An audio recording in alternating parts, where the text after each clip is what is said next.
ভগবান শ্রীহরি বিষ্ণুর প্রথম রূপ হল মহাবিষ্ণু বা কারণোদকশায়ী বিষ্ণু। মহাবিষ্ণু বা কারণোদকশায়ী বিষ্ণু বৈকুণ্ঠপতি ভগবান নারায়ণ থেকে উদ্ভূত। তিনি কারণ সাগরে শায়িত থাকেন।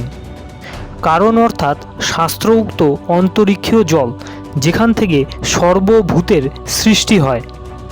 কারণের অন্য একটি মানে আছে, তা হল মূল বা বীজ, আর এই বীজ থেকেই সৃষ্টি হয়। মহাবিষ্ণু কারণ সাগরের জলে দিব্য নিদ্রায় হেলান দিয়ে বসে থাকেন। এই নিদ্রাকে যোগনিদ্রা বলা হয়। এই কারণ সাগরে অনন্ত কোটি ব্রহ্মাণ্ড বিদ্যমান রয়েছে। যখন মহাবিষ্ণুর একবার চোখের পলক পড়ে তখন একজন ব্রহ্মার মৃত্যু হয়, অর্থাৎ মহাবিষ্ণুর এক পলক ব্রহ্মার 100 বছরের সমান হয়।